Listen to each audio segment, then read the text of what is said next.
All right, perfect. Looks like the stream is going. Good afternoon, everyone. If you're just now tuning in or somehow haven't seen me at various points throughout the day today, my name is Alex Sorotsky. I use he/him pronouns. I am a public health educator with the Washington Poison Center. It is my pleasure to introduce and moderate our final session of day 2 of our overdose awareness series. So thank you so much for tuning in. I won't keep you for too long before I pass it on to our speaker, but just another reminder, you are all muted as you're set up in Whova, so you can ask questions verbally all you'd like, but we won't hear them. So if you have a question or a comment, please place those in the chat box or the Q&A box within Whova, and I will do my best to keep track of those and then field those questions and comments to our speaker when she's ready for them. Let's see here. For those who would like certificates, hold on to that for now. We will get you certificates. You can access those by completing our end of series survey, not end of day survey, but end of series survey. I would like to quickly thank this year's sponsors and partners. We have the We Work for Health Washington. We've got the Washington State Department of Health, specifically their Drug User Health Program and their Teen Health Hub, as well as the Washington Healthcare Authority and their Friends for Life campaign. All right, so let's introduce our speaker here. So I'm thrilled to introduce Dr. Nicole Rodin. Dr. Rodin is a clinical associate professor at the Washington State University College of Pharmacy and Pharmaceutical Sciences. She splits her time teaching within the curriculum and practicing pharmacy at the WSU Research Clinic for Substance Use Disorders. Her current research initiatives are centered around public health initiatives, including the prevention and treatment of substance use disorders. Thank you so much for joining us, Dr. Rodin. I'll pass it on to you now. Awesome. Thank you. Thank you, Alex. I'm so excited to talk about this. We have heard a ton just about GLP-1 receptor agonists. So today we're going to go into just what has been studied about it. So by the end of this presentation, I hope that you'll be able to describe how these medications work, what that pharmacology is behind these drugs, explain what that emerging literature is describing on the use of GLP-1s in substance use disorders, and then as a group, we're going to evaluate what potential treatment implications these medications can have in treating substance use disorders. So we're going to be putting some things together because this is really new. And so this is one of the rare opportunities we'll be able to see a lot of, if not all of, what has been published on the topic, which I might be nerding out here when I say that I'm very excited about that. So why are we even talking about this? We are looking at different treatment methods for substance use disorders because, well, what we have isn't working as well as we thought, right? We are still seeing increases in drug overdoses. We are still seeing a lot of resources being committed to substance use disorder prevention and treatment. And it's kind of stagnant, right? It's still an issue. And so to put that in perspective, I have a few stats here. We have drug overdoses being responsible for approximately 1.15 million deaths in the United States since 1999. It's a lot of deaths. We see the federal budget for just drug control, so not even that treatment and prevention piece of it, just the drug control aspect in 2024 was approximately $44.5 billion. So we have a lot of resources funneling towards this problem. And in 2023, we saw 17.1% of Americans, or 48.5 million people, have a substance use disorder. So they were actually diagnosed with a substance use disorder in the United States, which is a large percent of our population, considering that there were probably a lot more that haven't been diagnosed yet. So we're looking at these different treatment methods because our treatment success rates are not stellar, even for one of our use disorders that has a really good repertoire of medications and behavioral interventions, all of the above. We still see treatment success rates pretty low. So on average in the United States, looking at opioid use disorder treatment, only about a third of patients that start an opioid use disorder treatment actually remain engaged in treatment 6 months later. If you look further out at 12 months, only about 1/5 are remaining engaged in treatment, which is not super promising, right? And so there's no gold standard or there's no minimum expectations that we want patients in treatment, but we do see higher success if they are engaged at that year mark. One study even found that the average length for patients with an opioid use disorder was about 112 days, but if it was their first time entering treatment, it was a lot shorter with an average of 77 days in treatment. Which is common. So if you work in this field or you work in treatment services, you know that that first time entering treatment can be short for some people, and it takes a couple times to really see a little bit longer retention in treatment. They did see in that study as well that only 48.4% of people were retained in treatment at that 3-month mark, so for 90 days. So with opioid use disorder, we have some pretty good medications that can be part of this recovery puzzle, and it was a game changer to see how much of an impact they had on overdose outcomes, on treatment success, and on craving.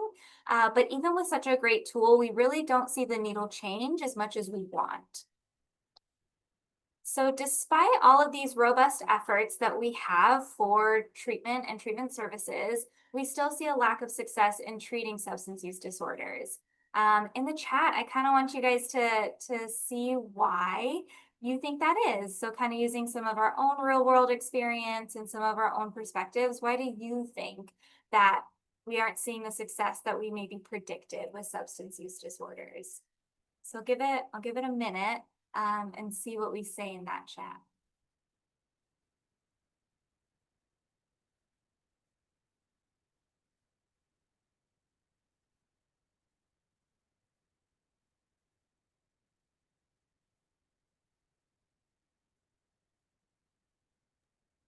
So hopefully, I can't really see the chat, so hopefully we're putting stuff in there, but if I could guess, there are probably a few different reasons depending on what area of substance use disorders your patient facing in. And so what we know for sure is that it's really complicated disease state, right? It's complicated, it's multifaceted, and we know for a fact, we've seen this, that one pill isn't going to cure something that is this complex. I see a little bit in the Zoom chat that dopamine is powerful stuff. And due to the types of substances we're using, that it can be very different, right? So treating a fentanyl use disorder is going to be different than when we would treat heroin use disorder, right? And so that definitely plays a role. It can be really hard to change brain chemistry, and withdrawal is physically, emotionally agonizing. Absolutely. Those are really good points to put in the chat. There is still also a lot of stigma when prescribing any form of medication for any substance use disorder. And so looking at opioid, alcohol, methamphetamine, all of these have some treatment options, and there is still stigma on the patient side and the provider side in prescribing them. So we do see that impact our patients' care, right?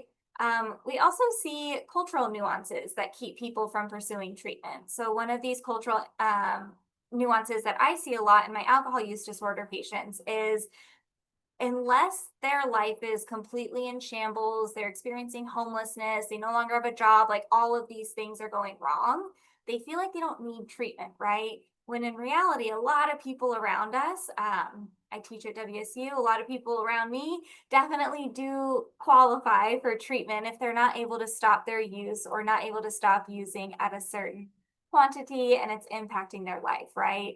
And so a lot of that can be a factor in this as well. So one of the fixes that we see for this that has been talked about on kind of a national stage as well is repurposing medications to efficiently and effectively treat different substance use disorder. Dr. Nora Volkow is one of the head people at NIDA, the National Institute of Drug Administration, and she's expressed strong interest in re-examining medications that were originally approved for different comorbidities and repurposing them to efficiently and effectively treat substance use disorders. And so repurposing medications has become one of the research priorities for NIDA and something that they do want to continue to fund. And something they have explicitly talked about is GLP-1 receptor agonists. So these were traditionally approved for diabetes and now obesity, and we are seeing impacts on how people consume substances. So really funding the opportunity to understand how we can use these medications best is a priority on that national level. And we do that with other medications too at the clinic that I work at. That's one of the main things that they do is looking at historically approved medications for other disease states and how we can repurpose them in substance use disorders. It's really a lot more cost effective than designing, trialing, and introducing a new medication. And it can be something that has lower barriers to patients when it is already approved. So looking at GLP-1 receptor agonists can be very helpful. So let's look at them. So how do these medications work? I know we've heard a lot about GLP-1 medications. Ozempic has been just this hot button word in the media these past couple of months, probably for the last year or so, as people use it more and more for weight loss. Now, if you're looking at these medications, you're probably seeing these primary examples. So we have different versions of our GLP-1 agonists. And so I have their generic names here with one of their more popular brand names on the bottom, but they do have several brand names. And as you saw in a previous session, these medications are also being compounded by various compounding pharmacies. So there is a lot of different options and opportunity to get these medications, especially if you're willing to pay for them. They are a little bit more readily available than other treatment options. So we do have some of our first ones like Byetta. This is going to be twice daily shots that they give themselves.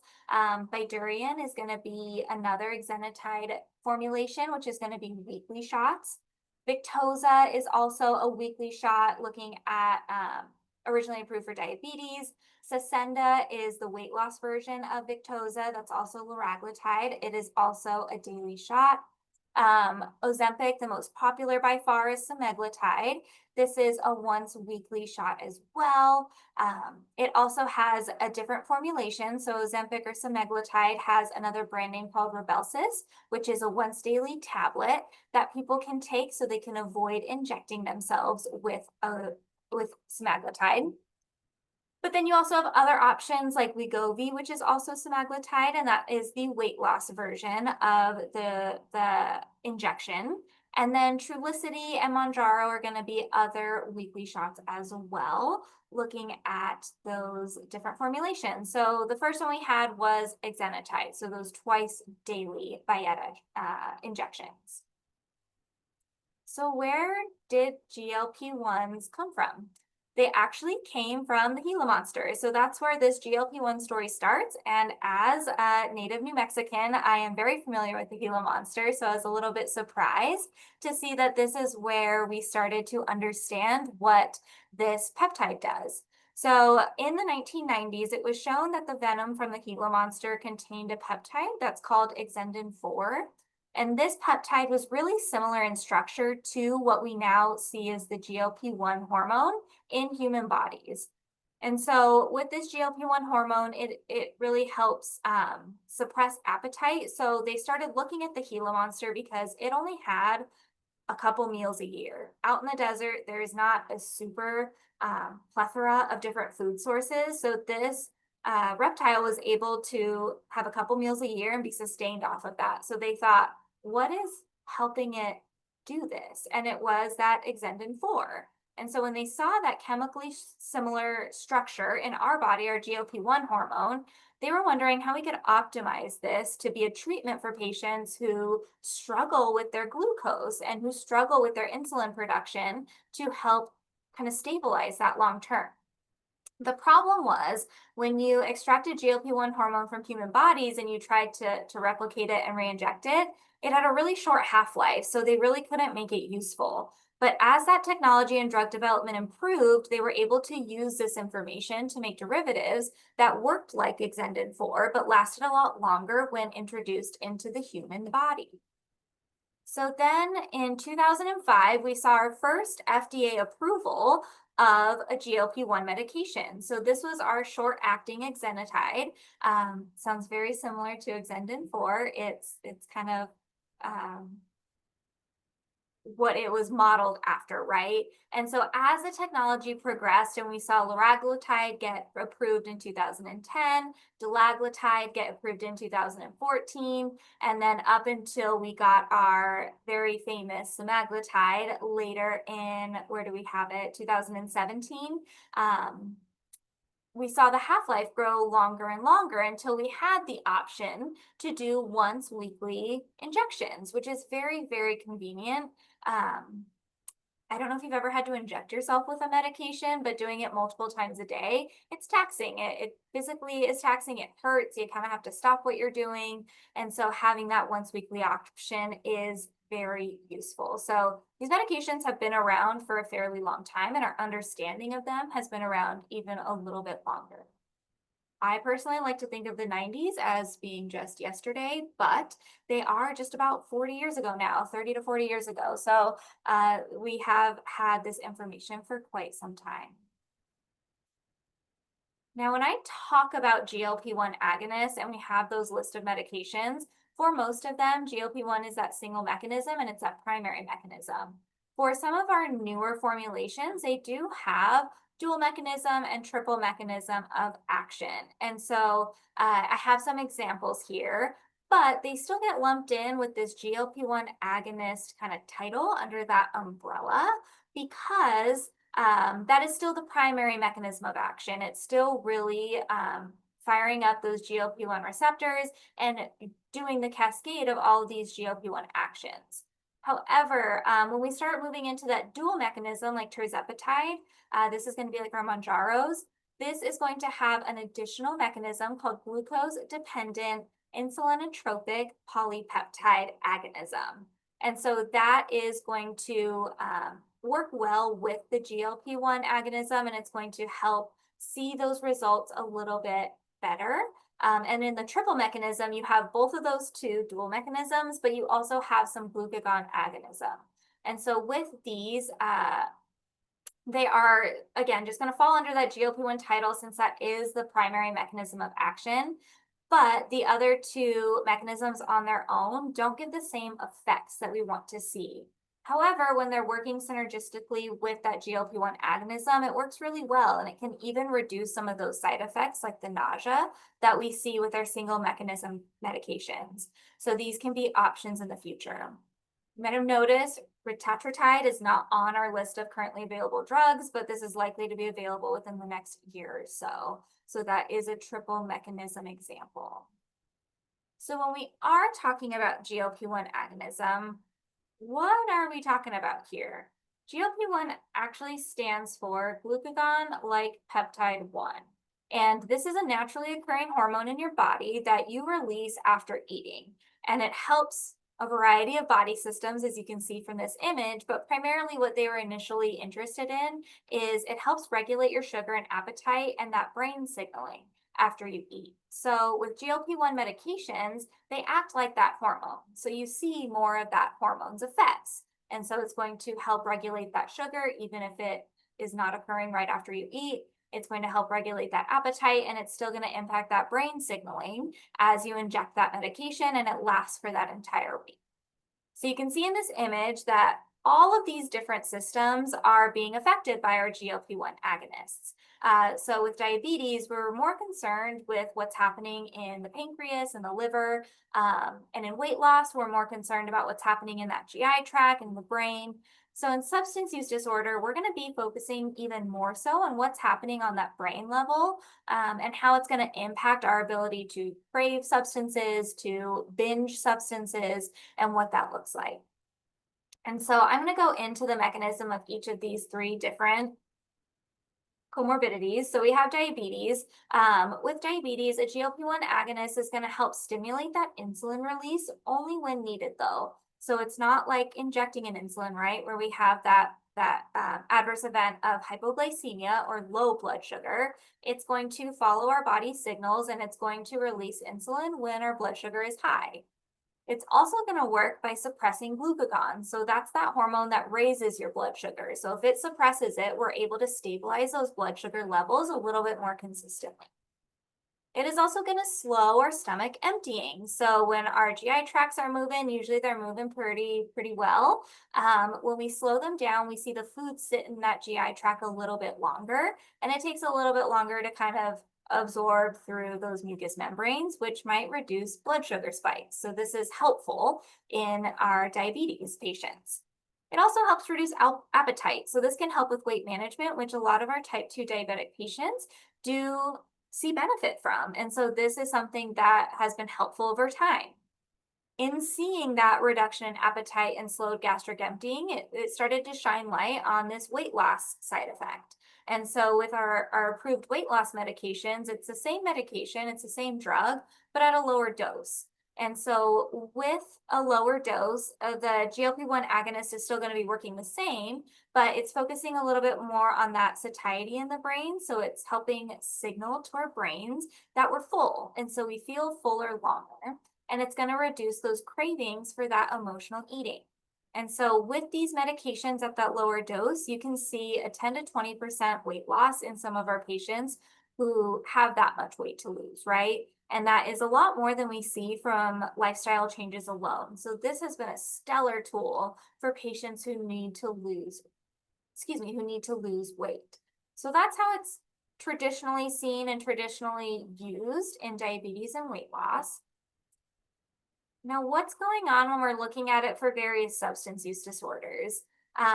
This is very emerging in what we're seeing with this. And so not all of it is as understood as some of the previous mechanisms, but how it might help and how we think it's probably helping is in the way that it's helping with weight loss. So it's involved in those reward centers in our brain that we know are activated by high dopamine materials like some of these very addictive drugs, right? And so it's working in those high reward centers like the nucleus accumbens, and it is kind of affecting the brain signaling in those areas.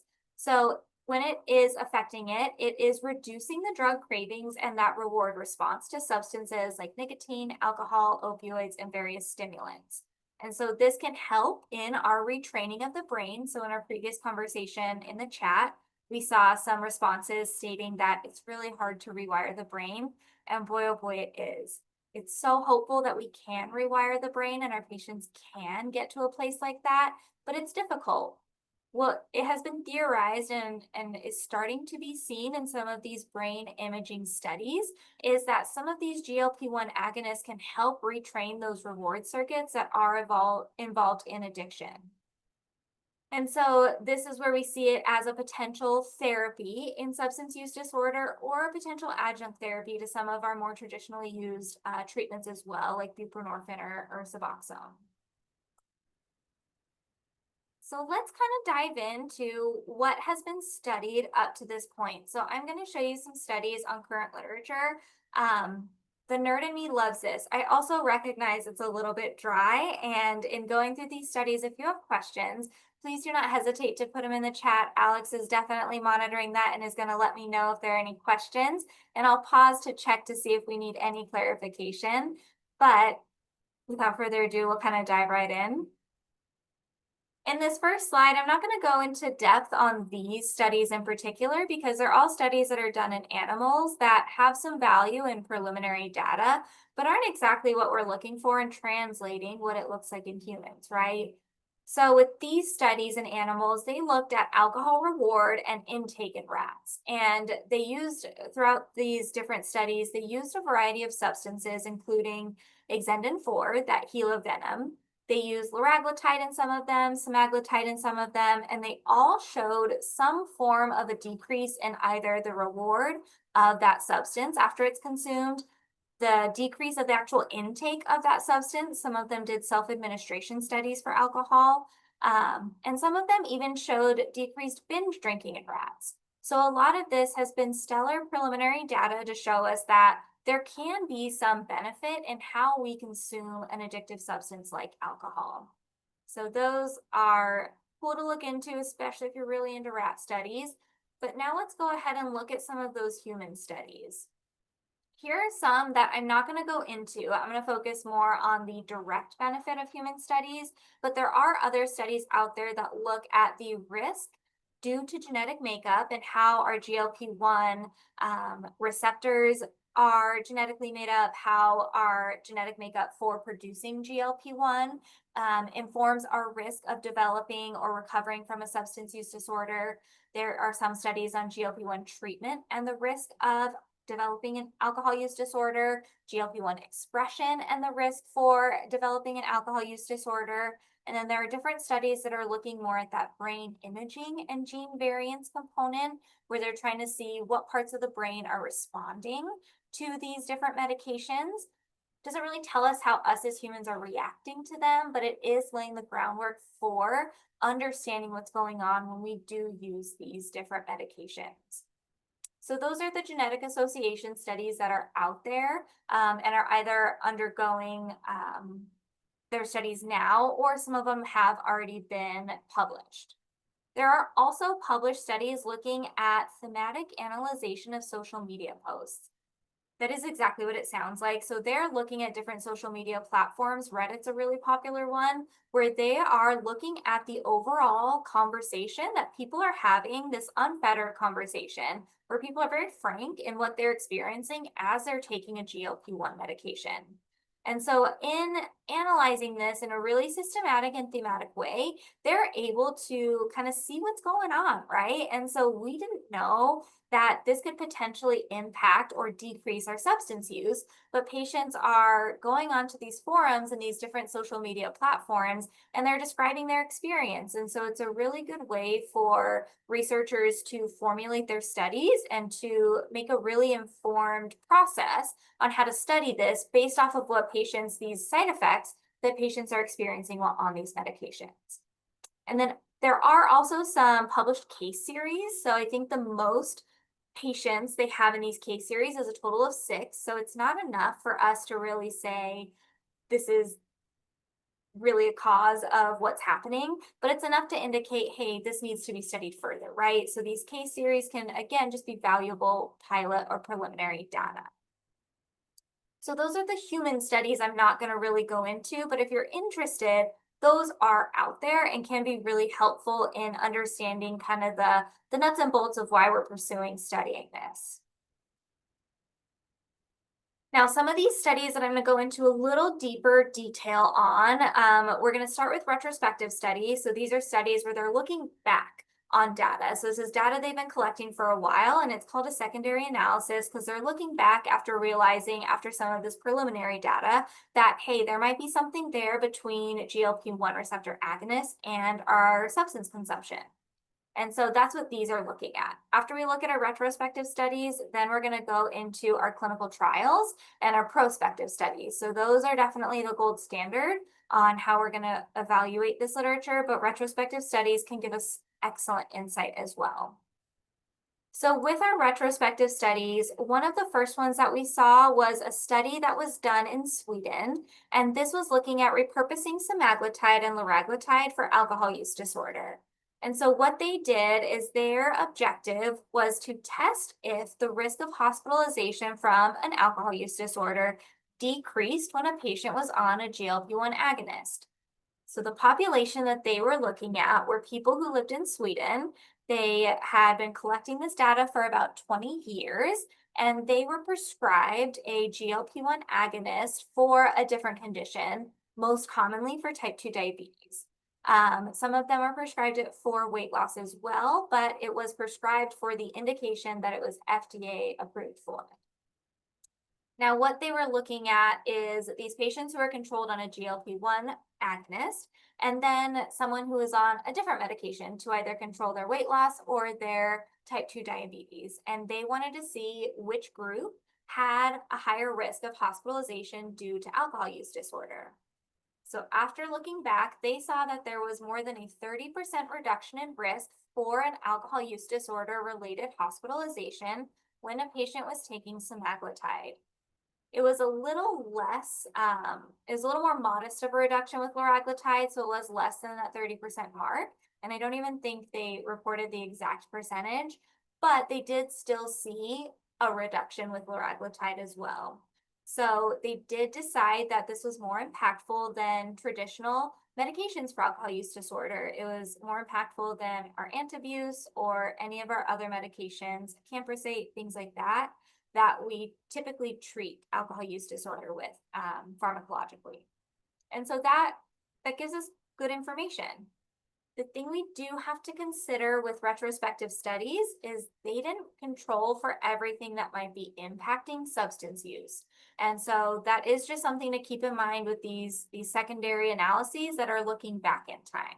So it is a correlation, it's a reduction in risk, but it's not necessarily designated as the cause of what has been causing this. Another retrospective study that was done is a study titled The Associations of Semaglutide with Incidence and Recurrence of Alcohol Use Disorder in a Real-World Population. So what this study was aiming to go into was looking at the use between semaglutide for obesity and type 2 diabetes, and if patients were diagnosed with an alcohol use disorder, or if they had a previous alcohol use disorder come back, right? So have recurrent alcohol use disorder. The population they were looking at were patients that were taking this medication for another condition, so for obesity or type 2 diabetes, and they either were diagnosed with alcohol use disorder or they were not. So they were looking at that first diagnosis as well.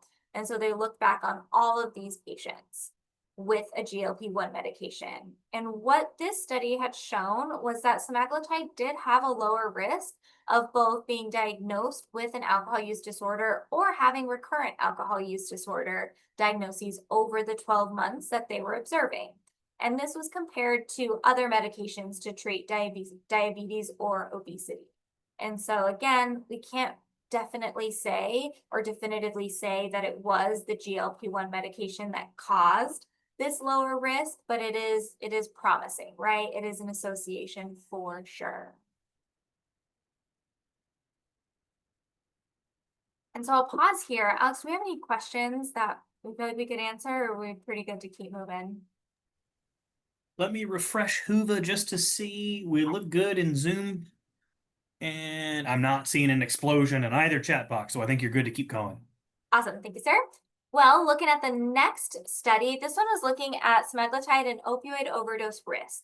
So this was the same researcher, Dr. Wang, who was looking to examine if semaglutide prescribed for patients with diabetes and opioid use disorder, so comorbid opioid use disorder and diabetes, had an impact on their overdose risk.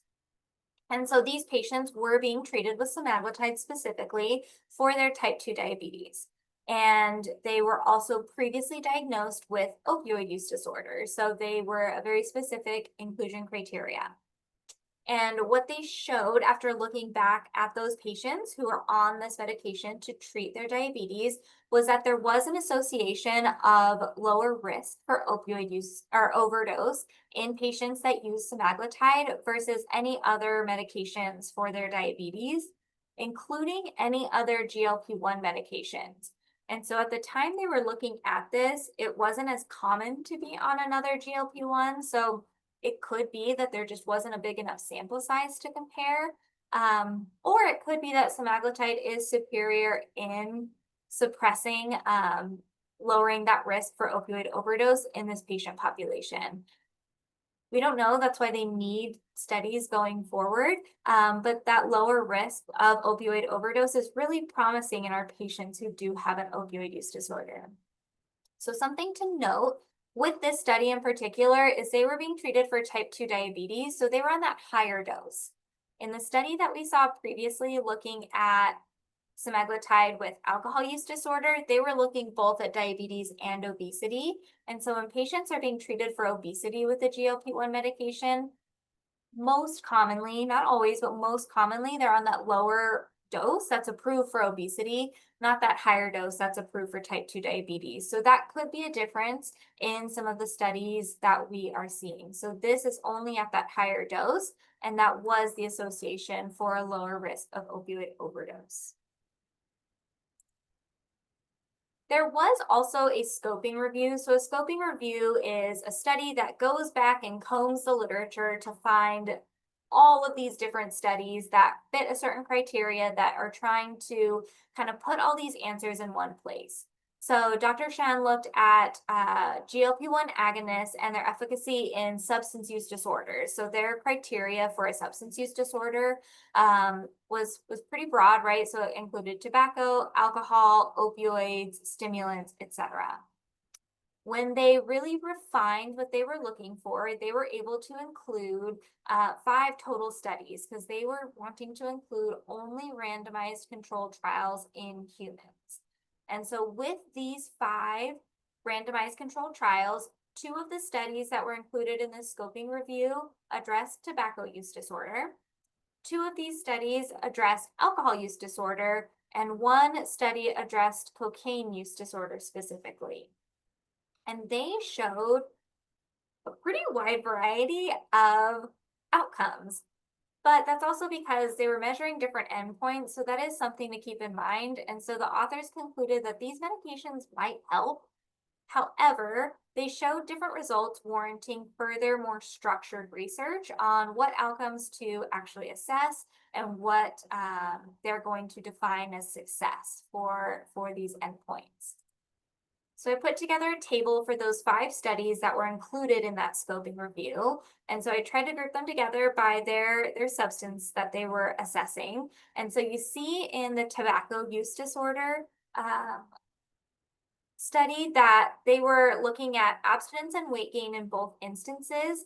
However, in the 2021 study, they were pairing it with nicotine replacement therapy. So some of our nicotine gums, lozenges, patches, those were being combined with our GLP-1 agonist. And we saw reduced craving and reduced weight gain of that abstinence process. With the 2023 study, they didn't combine it with nicotine replacement therapy, and they saw no difference in abstinence. However, as expected, it did help with the weight gain for the patients that did abstain from smoking cigarettes and did end up quitting. But there was no difference in actual abstinence rates between the 2 groups. So that was some conflicting evidence there, and it could be the addition of nicotine replacement therapy that skewed those results. With the alcohol use disorder studies, you did also see different results here too. In the first study, they were solely looking at an endpoint of reducing heavy drinking days. So how many days out of a month am I going and having what's considered a heavy drinking day, or typically what we think of as binge drinking days? And what they saw was there was no difference in their 2 groups when looking at that. In the 2022 study that looked at different outcomes, you see the endpoints of alcohol-related events, hospital contacts, medications for alcohol use disorder prescriptions, and treatment admissions for alcohol use disorder. So they had a much wider variety of what those endpoints were, and they saw that there was a lower risk of alcohol-related events. That was the only thing that they saw a significant difference in. And so there was no difference in hospital contacts being prescribed a medication for alcohol use disorder or treatment admissions for an alcohol use disorder. So it gave us something, and it did give us a different result than our previous study, but they weren't really measuring heavy drinking days. So if we're able to compare them, not apples to apples for sure. And then looking at that cocaine use disorder study, notable, they're not looking at any other stimulants, just cocaine use, which when I was on the illicit drug webinar this morning, listening to some very wonderful presentations that were being held this morning, they did say that cocaine use was a little bit higher than it has been in the past, but with this study, it was just looking at cocaine use, so smaller sample size than a lot of our patients who are using other stimulants like methamphetamine. They were trying to measure the endpoints of self-administration. So in this study, they had it where the patients could administer cocaine to themselves. And then they took different scales on if they were experiencing craving or euphoria or euphoria. And so what they saw was there was no difference in these 2 groups when looking at self-administration of cocaine or craving of cocaine or euphoria from cocaine. And so there was not enough to significantly say that this was beneficial in any of those domains. And so that it's not giving us a whole lot, right? And so that has informed what our clinical trials are that we're going to be looking at now. So with our clinical trials, like I said, this is our gold standard. This is primary research that are prospective, and they're looking at all of the different factors, right? And so they're trying to control for these different factors, and they are designed to answer specific questions before the fact, right? And so this helps us identify what might be adding to the result that we're getting and how we can control for that. So they do tend to be a little bit more robust than our retrospective studies. And so this is what we're looking at, new treatments for different medications, right? So in this first one, they were really looking at exenatide once weekly for alcohol use disorder, investigated in a randomized placebo-controlled clinical trial. So the overall objective of this study was to look at exenatide specifically. And so this is going to be, I believe Byetta is the brand name for exenatide. And they're measuring heavy drinking days. And they were also collecting brain scans throughout the study. And so again, heavy drinking days is just how many days in a month did I have a heavy drinking day, or did I binge drink in that month? So they had a total of 127 patients that were diagnosed with alcohol use disorder. And so it is a placebo-controlled trial, half of them got placebo and just about half of them got the active medication. And so 127 is a pretty good sample size. It's not the best we've ever seen, but it is certainly a really good marker to give us some strong statistical analyses. So the results that they saw was that it did reduce heavy drinking days, but only in obese patients. So there was no change overall. So if you put this placebo group and the active group in one analysis, there would be no difference. There'd be no statistically significant change. However, when you did sparse out those obese patients, they did have a change and it did reduce their heavy drinking days.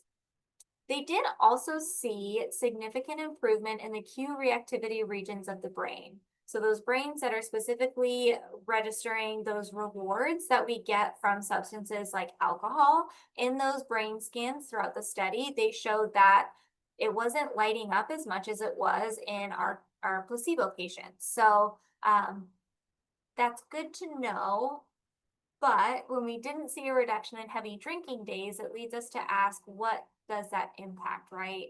So future work that we could be doing from this is looking at other outcomes. So maybe not only heavy drinking days, but also abstinence, decreased drinks in a day when they are drinking, etc. So there are different endpoints that we can look at that maybe those cue reactivity regions of the brain might be more impactful for. But that's something to know. And the second randomized placebo-controlled trial that we have, the only other one, is going to be once weekly semaglutide in adults with alcohol use disorder.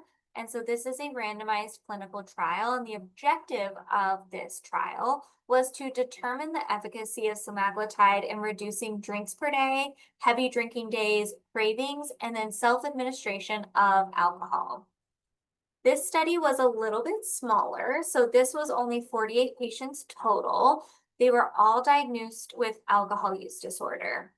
However, these patients, even though they were diagnosed with alcohol use disorder, they were classified as non-treatment seeking. So these patients they did not have that moment where they were like, I need to stop using alcohol. They signed up for the study and they're like, yeah, I mean, if I reduce my alcohol, it could be fine.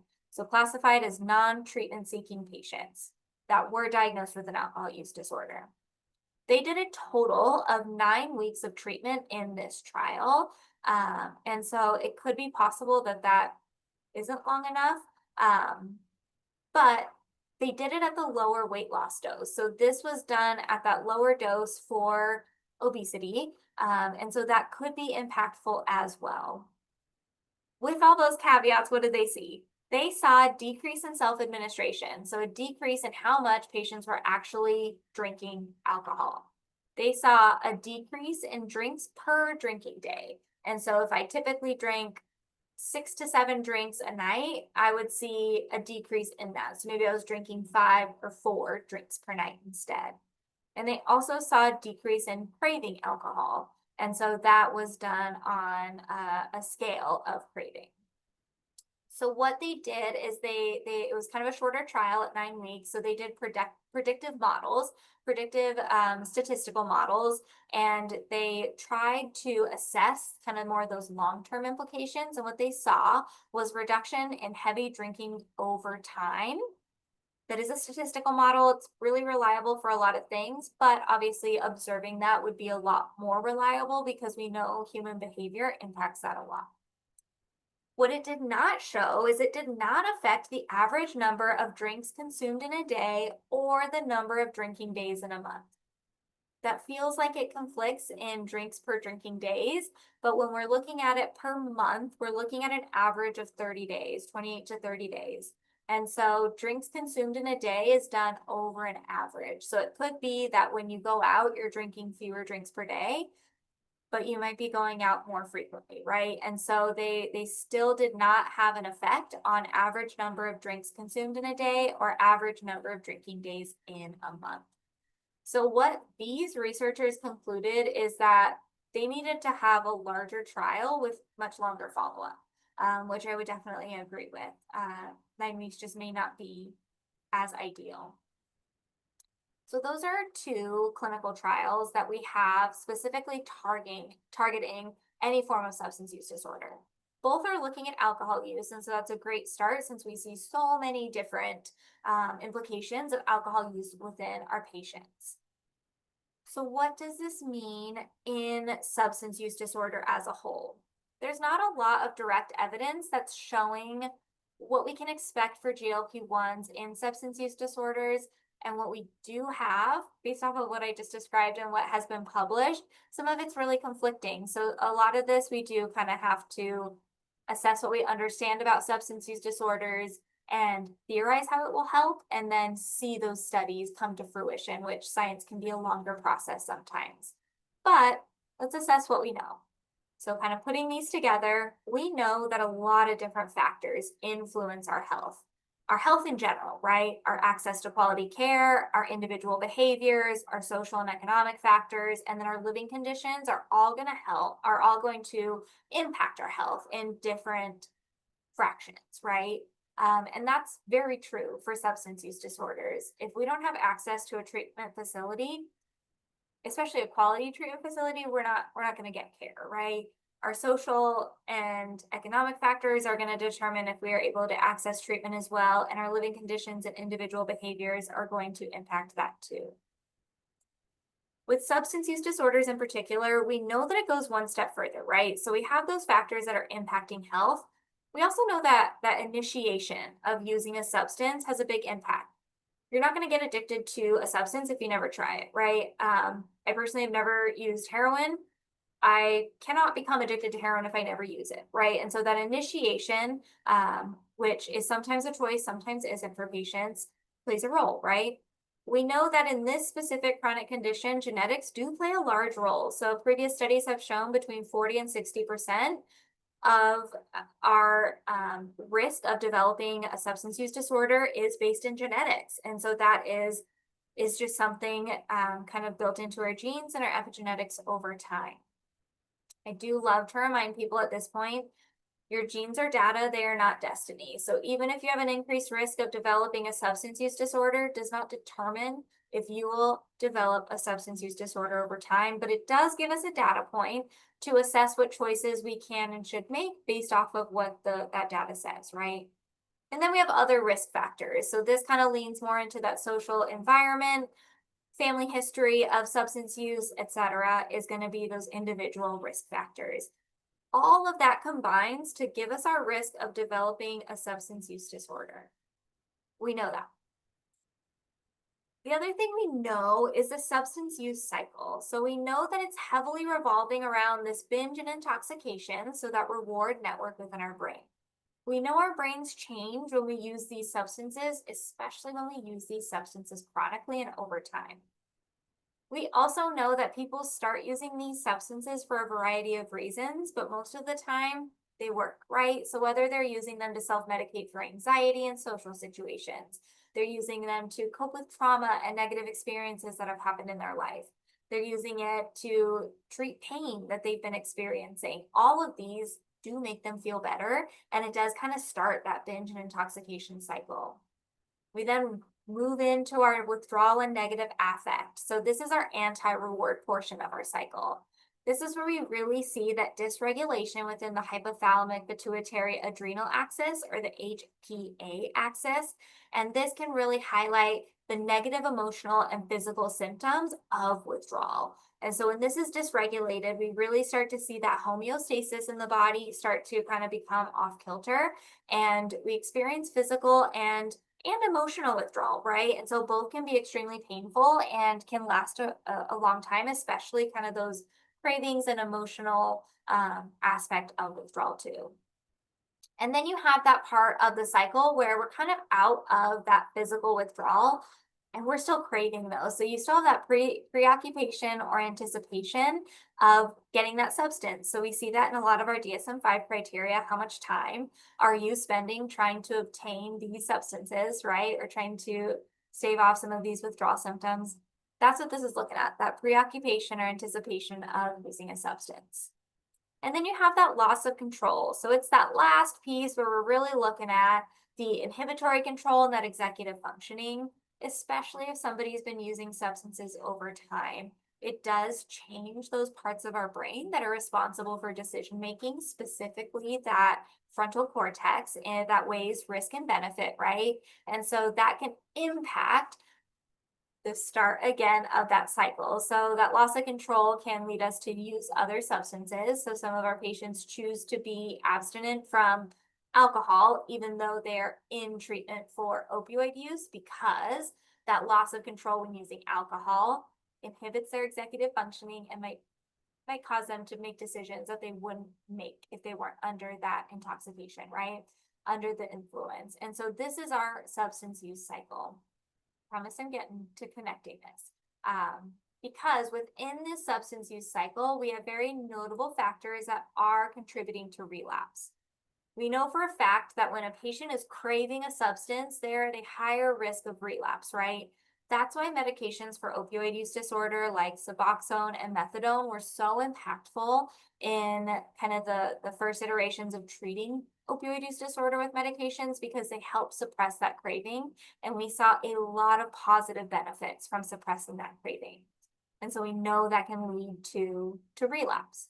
We also know that stress can lead to relapse. So that can be physical and emotional stress. And so when we're looking at stress, we know that it can lead to relapse over time. We need to develop those coping mechanisms to deal with stress, because previously some of these substances were our coping mechanism to deal with stress, right? And then we also know that negative affect also contributes to relapse. So when we go down into those deep depressions, especially with having such highs from those dopamine, our body's no longer making those feel-good chemicals, those serotonins, dopamines, norepinephrine, et cetera, because we're getting it from somewhere else. It's that negative feedback loop, right? And so when we have those deep depressions, it can be really difficult to not go back to using that substance and relapsing with that negative affect. So kind of looking at how we target each of these, we want to be able to target the exposure to stressors and drug-related cues. We're never going to get rid of stressors though, and we will likely never get rid of all of our drug-related cues. Those are things that we are going to have to deal with over time. There is no switch that we can flip that's going to completely eliminate cravings. Even medications as stellar as our MOUD options do not completely get rid of cravings. And that's why we do see relapse still occur with our patients. And so we can't get rid of either of these things forever. And we do know that they do contribute to a relapse in a disease that is defined and it's characterized by lapsing and relapsing over time. So it is something that we can expect within this field. Now, how can we look at those exposures and address it? We're not, again, like I said, we're not going to get rid of our exposures to stressors, and we're not going to get rid of our drug-related cues completely. That's just not going to happen, right? As a human being, we are always going to feel stress, and some of us as human beings are more prone to stress than others. This includes internal stress, but also external stress, right? Pressures from the outside world count in this too. And so the HALT acronym is something that definitely applies here. So definitely checking hungry, angry, lonely, and tired. That can spike our stressors and spike our ability to cope with some of these internal and external stressors. So making sure that all of those are at least in check to some degree can be super helpful. And separating as much as we can from the people, places, and things that cue past drug use, especially in early sobriety, can help. So, what are ways that we can help address these different exposures? Helping with managing the stress. And this is where peer support can be really, really a stellar tool. So, peer support with peer educators, there's a lot of new advancements in funding for peer support in the recovery process. NA, AA, those different types of groups can be really stellar peer support in this realm as well. And having that person to help manage the stress, especially in early sobriety, can be very beneficial. We also see counseling be very beneficial here as well. So whether we're doing CBT, EMDR, whatever it is, we're learning to manage those internal and external stressors that we might not have had the coping mechanisms for some patients ever before, right? Some patients lose it over time as they're using these substances as their coping mechanism. But for exposure to stressor and drug related cues, there's no drug that's going to magically fix this, right? This still needs the work. Drugs can help, and they can help kind of modify this, especially if we're using them appropriately. But they're not going to be a switch that just gets rid of all of these stressors and cues. So that's one way we can address it. This might be something that GLP-1 agonists might lead to some information that it helps in the future, especially with those drug-related cues. So we saw that in that one study, the brain scans over time showed some of those cue responses in the brain, those reward cues that it could potentially be helpful. We don't understand what that translates to yet, so it's not as helpful right now, but could be in the future. What we do see, and we have a little bit more evidence for, is addressing that cravings piece of relapse. So when I talk about cravings, it's wanting the drug due to either stress-induced craving or cue-induced craving over time. This can happen at any point in recovery, right? So yes, it is more common to see this and you see higher levels of this in early stages of recovery, but you can still see this years out, right? There can just be something that induces that cue. If you smoked for the first, I don't know, from age 20 to 35, and you've been abstinent from using cigarettes for 15 or so years, let's say you take a long road trip, you have the windows down, and that can be a cue-induced craving that even though you haven't used cigarettes in 15 years, you're like, you know what? A cigarette sounds really good right now, right? So cue-induced cravings don't go away over time, right? They don't just magically disappear. However, we do have several ways to address these different forms of cravings. Therapy is another good option for this, and different psychosocial interventions, CBT, mindfulness, TMS, those are all options that we have for this. Peer support can also be another good option to manage craving, especially some of those stress-induced cravings initially and those cue-induced cravings, right? Having someone to support you, knows what you've been through, you can talk it out, you can have that kind of distraction from someone that knows how to distract you, can be super duper beneficial. We also see medications play a really good role in cravings. We've seen this and it's been very documented for medications for opioid use disorder. And there are mixed results for medications for alcohol use disorder, but medications like naltrexone can certainly be very beneficial in managing those cravings in recovery. This is also an instance where we can see those GLP-1 medications be beneficial, so it can help with our cravings. How are GLP-1 medications really going to be focusing on those cravings? We're really going to be looking at that bottom bullet point, the signal level of satiety. So similar to how it tells us when we are full and we stay full or longer for food, same thing in those reward centers, they believe for craving is true for substances as well. So GLP-1 agonists can help reduce cravings by modulating those reward circuits and increasing that satiety when consuming those substances. So what that means is it's kind of dampening or lessening some of our responses to those cues. So it might be that I'm on this road trip, and typically every time I roll those windows down, I really want to smoke a cigarette. Or every time I make homemade pasta, I used to do that with wine. I really want to have a glass of wine. In using GLP-1 medications, it could be that those environment cues for craving could be, well, a little bit more well managed, right? So I don't have to completely avoid these scenarios that might trigger my cravings in my brain. So that can be super helpful. And so this helps make both food and substances less desirable when they're getting fewer cues of kind of those dopamine hits and those reward circuits. And it makes it a little easier to resist. So you just have a little bit more of that executive functioning that we see at those end stages of that substance use pattern over time. And so this is where we really see, hopefully, GLP-1s make a big impact in craving and relapse.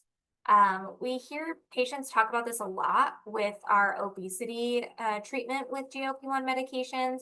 Oprah's famously been on the record praising these medications, and she has this quote where she talks about the food noise, where when she's using this medication, it helps quiet down the food noise so that she's not constantly thinking about food, where to get food, when she's going to eat food, how many calories are in the food, like all of that that comes on when you're trying to lose weight. It quiets the food noise is how she says it. So this can help in social situations with substance use, right? When or eating. And so same with alcohol. People can feel less afraid of being at an event with alcohol, especially since it is so culturally normal. They don't have to feel so afraid of just totally cutting off everyone and everything they've ever loved in their life, right? And so I hear a lot of patients, at least my patients in my practice, who don't want to stop drinking forever, but they don't want to be drinking the way that they are. This can be very helpful in that. So really signaling to the body, I'm done. This isn't as desirable as you think it is, and it's not giving you what you think you're getting from it. And so people can manage that and make better decisions about that in these situations that might have triggered them previously. So when we have reduced cravings with GLP-1 receptors, we're really seeing this activity in the nucleus accumbens, the ventral tegmental area, and the amygdala.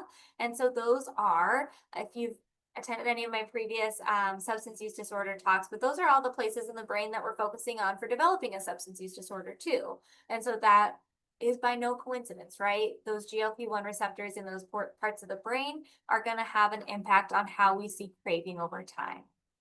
Like I said, it's going to help reduce that impulse control and help us make better decisions over time and reduce that cue reactivity. And so when I say we're increasing satiety, what I mean is we have less reinforcement for that pleasure. In a lot of these studies, they'll describe it as hedonic pleasure. And so that's kind of the scientific term for it, reduction in hedonic pleasure. But that satiety is less reinforcement, theoretically. And just like with GLP-1s, how they don't guarantee weight loss for absolutely everyone, same thing is going to be the truth for substance use, right? It may not be the magic one pill to fix all ills when it comes to substance use, but it can be a really cool tool in our toolbox if we understand it just a little bit more. So what are they doing in these different parts of the brain? Specifically, they are kind of lessening that dopamine release in those areas, kind of helping reduce that feeling associated with reward. And so it starts to help rewire those circuits over time. And so this makes people less likely to seek out or obsess over whatever it is that they are currently obsessing over. So for some of our patients, that's food. For others, that's opioids. And yeah, so we talked about the cue reactivity and we talked about that hedonic pleasure as well. And I see from Naomi in the chat, what is known about the risk gastroparesis, which can result from the use of GLP-1s? Do you have evidence that the risk is low for short-term use? We don't have evidence. So this has not been reported on, and that's a great thing to bring up. And it also kind of plays into that discussion of what dose do we use? So we know we have this lower dose for obesity, and we have this higher dose for type 2 diabetes. Where's the risk for some of these adverse events? And at what point does it outweigh the benefits, right? Like at what points do the benefits outweigh the risk is what I mean to say. And so that is something that definitely needs to be a little bit more studied, but that is a great question to bring up and something to definitely help identify when evaluating studies moving forward. So then looking at GLP-1 medications and relapse, it can help prevent relapse, right? And we saw this in some of our retrospective studies. I'm specifically thinking about the semaglutide and the reduction in risk of opioid overdose. So it is theorized that it is that kind of dampening of that dopamine release, kind of that dampening of the hedonic pleasure that's seen when consuming these substances that they might not consume as much as they would have without that dampened response. So it can help, if it doesn't help totally stop the use of these substances, it can help reduce harm in the use of these substances, which is something that we saw with that study. And so by dulling that rewarding effect of substances, especially over time, we might see more of a pronounced result from that. And reducing those cue-induced cravings can also probably see as someone grows in their recovery journey or kind of stays abstinent longer, it might have a higher impact on that behavior change of using those substances as well, with those improvement in impulse control and stress tolerance, especially when coupled with other coping mechanisms for internal and external stress. So by blunting that desire to use for pleasure, quieting that substance noise, I guess as Oprah would say, it can help over time. And so there could be that reduction in harm in relapse, right? And so it could be that it's not a magic bullet in making sure patients never use again, but potentially it could be used in reducing that reward sensitivity, blunt cues, and impulse control and self-regulation. So right now, this is what we know for sure, that there is so much promise with GLP-1 receptor agonists. Most evidence seen in human patients is seen with a comorbid diagnosis of obesity or diabetes. So this doesn't fit all of the patients we're seeing, right? That external validity is not where we need it to be. So we do definitely need to see more studies that reflect our patient population more accurately.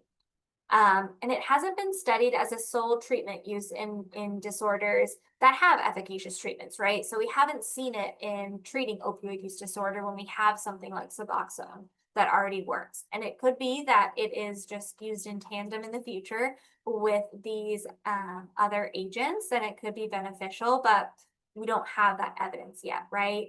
So the point I'm trying to make, we can't go back to stigmatizing these other medications. It can't go back to kind of impeding our patients' ability to get other options. We might need to use them with our opioid receptor agonists over time as well. So it can be a great tool. It's just we have a little bit of time and evidence before we can use these with certainty. But when I was perusing, as one does, clinicaltrials.gov, here are some of the ones that just in typing some basic keywords like GLP-1 or semaglutide, liraglutide, tirzepatide, and SUD, AUD, etc. These are the clinical trials that have at least been registered with clinicaltrials.gov. And so GLP-1 in smoking cessation, GLP-1 in obesity and smoking cessation, Ribelsis, so that oral semaglutide in alcohol use disorder, semaglutide for alcohol use disorder in patients with obesity and fatty liver disease, tirzepatide for alcohol use disorder and schizophrenia, semaglutide versus placebo for opioid use disorder who are on medications for opioid use disorder, tirzepatide and buprenorphine for opioid use disorder, tirzepatide for binge eating disorder, and then semaglutide for cocaine use disorder and HIV. So this is what we can anticipate in the pipeline. And so hopefully we do see those results sooner rather than later to be able to implement this in our practices and make informed choices over time. But right now, it's definitely safe to say that if you have a patient with obesity and type 2 diabetes, utilizing these medications as a way to help manage their substance use could be a possibility right now, and you could see positive outcomes from it for sure. So with that, I will open it up for questions. I tried to link all the citations to these studies that I have been talking about on the actual slides themselves, but I do also have them on the resources cited slides as well. But yeah, what questions do we have? Wonderful. First of all, thank you so much, Dr. Rodin. I'm refreshing Hoover to see if we get any questions popping through. Not seeing additional ones come through Zoom yet, but folks, now is the time to ask them if you have them. While folks are thinking, well, I've got a comment and then a question. Um, Oh, that was great timing. My stalling tactic worked. We've got, let's see, injectables, extremely expensive, insurance companies starting to balk for even well-controlled DM and obesity. So, comment, not a question there. Um, One thing I wanted to express some appreciation on, and it makes my little public health heart happy that you with this amazing like pharmaceutical expertise do this deep dive into this very specific topic and then broaden it out to be like, haha, even if this is a magic fix all, there are all these other factors that go into substance use disorder and treatment and addiction and all that. So just thank you for that. I really appreciate you taking those step back moments. I think that makes it a much truer discussion. Yeah, absolutely. And just to comment on too, the cost part of it, one of these studies is going to have to be a pharmacoeconomic analysis on just cost savings of substance use, relapse, all of that. And that is probably the only way to get it approved for use through insurance companies. And as the technology evolves and patents expire, hopefully it becomes more attainable, hopefully. But that is a great point to make, that it can be pretty cost prohibitive too. Let's see, C1 in the chat. Have you seen anything about the black box warnings for thyroid cancer? All of those are still exclusion criteria. So if you do have someone who is at high risk for some of these side effects, like the thyroid cancer, the pancreatitis that we see, those patients are still going to be excluded from this. They're still at risk for it, even if you're treating it for a different condition. So it's a good question, and something that is certainly addressed at that prescribing level. I'm seeing just an appreciation comment in Hoover. A question I have, and this will highlight that I am very much not a pharmacist. If this research continues to be promising with all the trials you listed there, what kind of timeline might we expect for it to start showing up as as a more regular option for treatment? Yeah, it depends on where you're getting treatment from. So Hmm. physicians can prescribe off-label. And so Hmm. if that is the case, they can certainly prescribe it. If they are prescribing a medication this expensive off-label, it's typically going to be put on the patient to pay for it, which is not feasible for a lot of our patients in general. And so that is something to consider. So they could start prescribing it, honestly, as soon as now. But to have these trials finish and get published is a lengthy process. So depending on where they're at in some of these trials that are registered on clinicaltrials.gov, I'll give you an example. So for our medication trials for alcohol use disorder, recruitment is usually around a 2 to 3 year period. And so then they need to finish it out, have their follow-up period, which is a year after that, so 4 years. And then it takes probably another year, maybe 6 months if you're super efficient and fast at it, to get that published and out into the public world. So it's a couple years until we see Yeah. definitive literature on these results.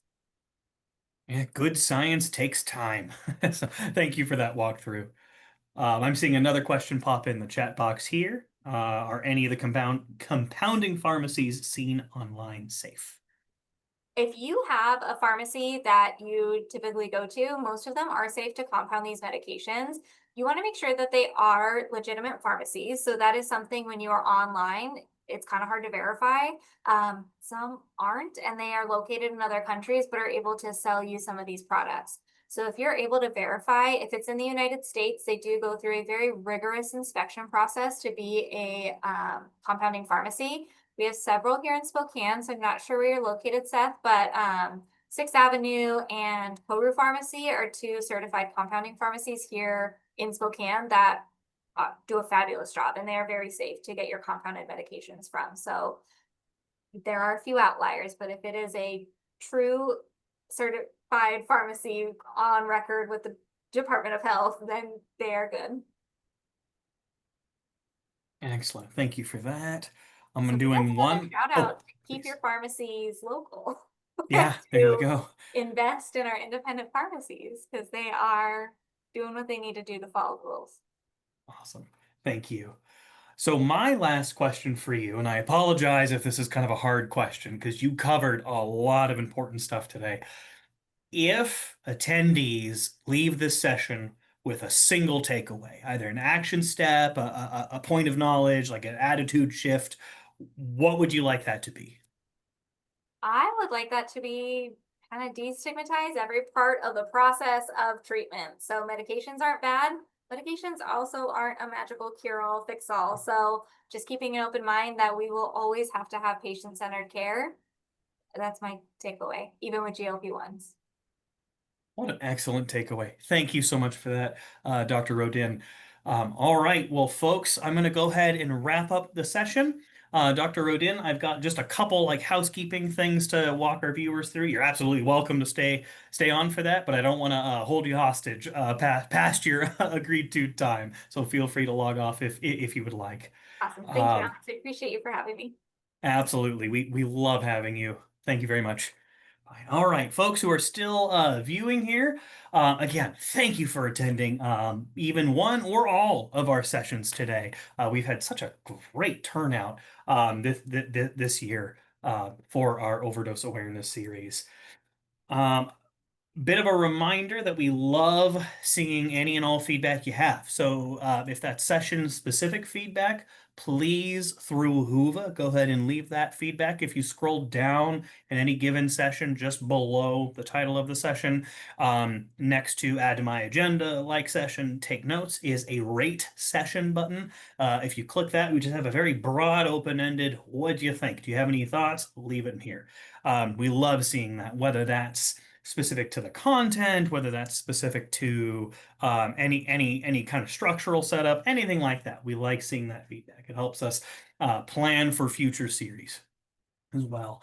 Now we are only halfway through this year's overdose awareness series. So we have 2 additional days full of sessions ahead of you. So the next Tuesday, August 19th, and the Tuesday after that, August 26th. So next Tuesday, we have a good range of topics for you. Our first session is going to talk about rural and urban access to opioid use disorder care. We'll have a session after that revisiting this idea of overdose prevention. I'm intrigued by that one for sure. We're going to have a session all on barriers and facilitators for Spanish speakers in Washington. We're going to have a panel discussion on novel approaches to opioid overdose in a library setting.